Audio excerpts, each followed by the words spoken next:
Japón es un país único. Hoy te mostraremos algunas de las cosas que en este país están permitidas, pero que puede que en el tuyo no.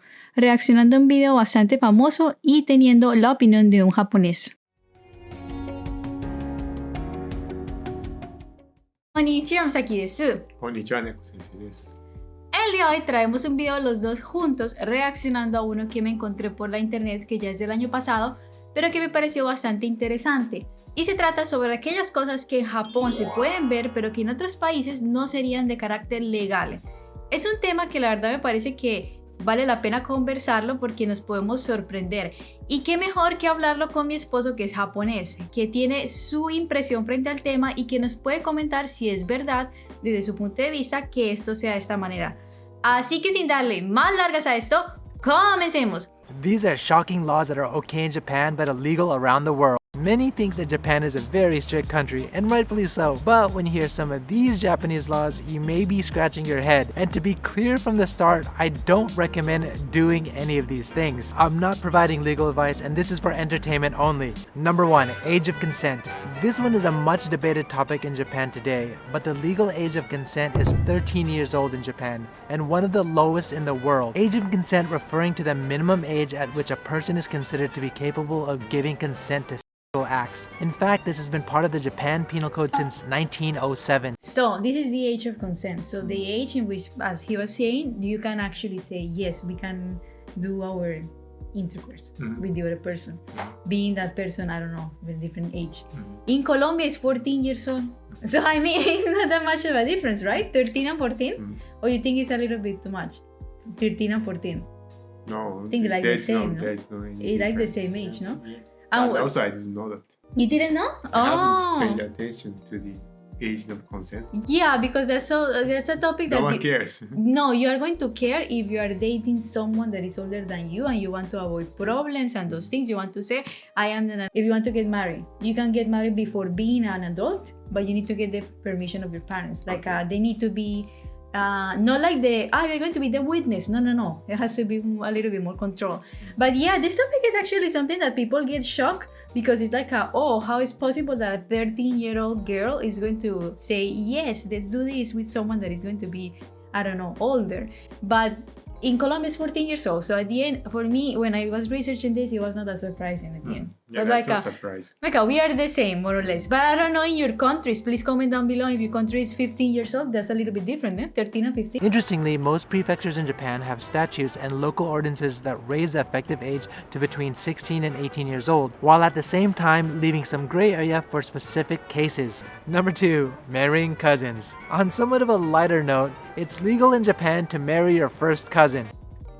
What do you think about that? Marrying your first cousin. So like I didn't know that. the son It's of your illegal? aunt. No, it's legal. Illegal? No, legal. Legal, right? Yeah. In Colombia, I was researching about this and some people say like it may be possible. I didn't understand this specific part because I was doing my research if it's legal or not. And kind of like it's not legal to marry your father or your grandparent, those things. But with the cousins, it was a little bit difficult for me to understand. I think I have heard someone got married with the first cousin. In your friends? Yeah, I think so. Oh wow. No, I think in the TV. But that's dangerous, because they're going to have a child. With disabilities. It's really high.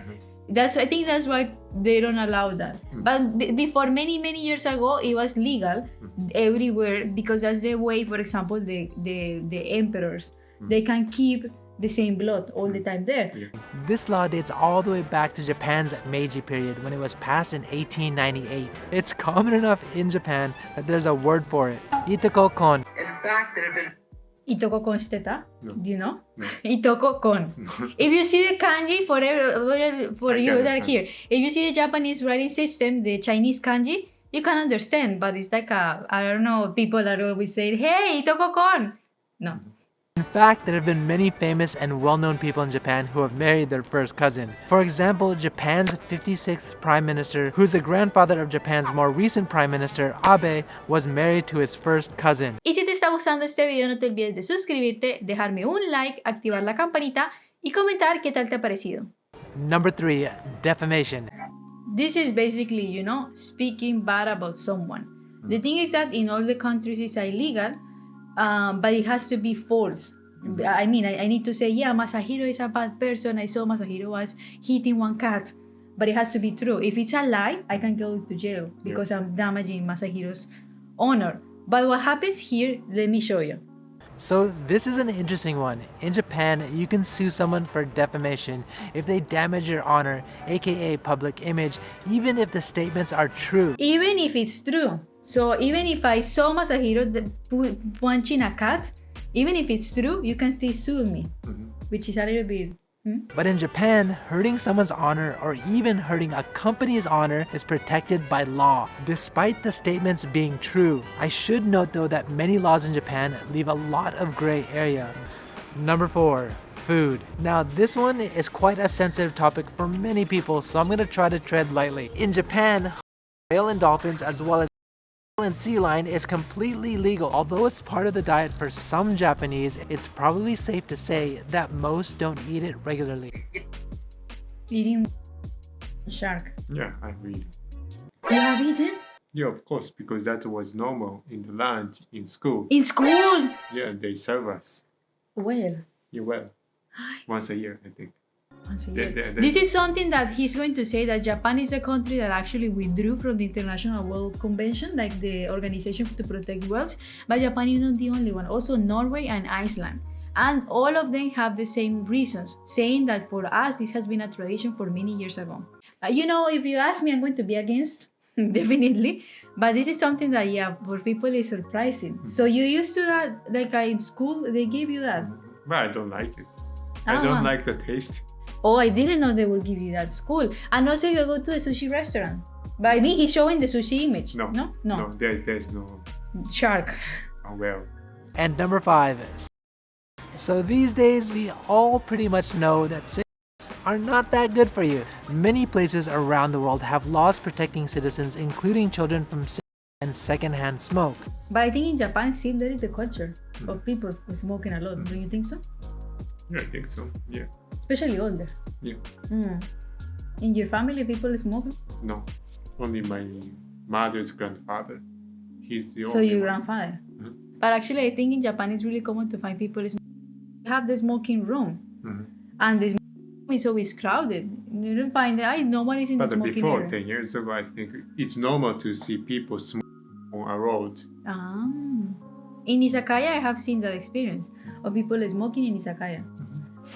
Yeah, because they were old actually. They were like 50 something, 60. They were all salaryman. But yeah, they were smoking. But Japan, although not there yet, is slowly catching up. There are still things that you can do legally here in Japan when it comes to cigarettes that aren't necessarily legal in other parts of the world. In Japan, you can still buy cigarettes at vending machines. Granted, you have a TASPO photo ID card. It's been increasing the price a lot. The taxes for cigarettes. Yep. That's why That's a campaign against cigarettes. Also, although most indoor smoking as of 2020 has been prohibited, you can still smoke in hotel rooms, cigar bars, and even some small-sized restaurants and bars that were open before April 2020. I don't know though, I feel like there's still a lot of restaurants and bars all throughout Japan that were open before 2020. But he hasn't talked about the drinking on a road, because you can drink anywhere. The drinking on the road, that's true. That's true, he didn't mention that. That's way more important to more people. That's true, he didn't mention that. Because, this is something that is legal in because Japan. most of people drink. So that's something that you can actually highlight, right? Drinking in the road in Japan. Yeah, that's okay. You can see some people drinking on a train. On the train? Oh. Yeah. But if you need to be careful that the train is not crowded. And also in Shinkansen, you can buy bento with some beer. That's normal for Japanese people. While riding in a trip of Shinkansen, you can find that. Okay. Well, then thank you so much for joining me here today. This has been interesting. There are many things about Japan that we don't know still, even you being Japanese. And there are many other things about Japan that perhaps people don't know, even like his case. For example, he would never imagine that you may have one meet with well at school. I mean, those things are just your experience being a Japanese, right? But it's okay. I think most of people are okay with abandoning eating wild meat. Ah, okay. Because it's not that tasty and it's not a big sector of, I guess, the sector where people eat other, where it's not something that the people like a lot. Yeah, it's not like normal, it's just a tradition, ¿no? A ustedes muchísimas gracias por estar acá. Déjenos abajo ustedes qué otras cosas piensan acerca de Japón que pueden ser legales en el país, o cuéntenos si esto de lo que se habla acá es ilegal en su país. Todo esto nos llama muchísimo la atención porque muestra definitivamente las grandes diferencias culturales y ante todo nos puede preparar para un futuro ir a Japón, que como él dice, no vamos a hacer estas cosas, pero si las vemos ya entenderíamos el por qué. Así que no se olviden de compartir este video con sus amigos y que tengan un bonito día. ¡Matane! Bye bye.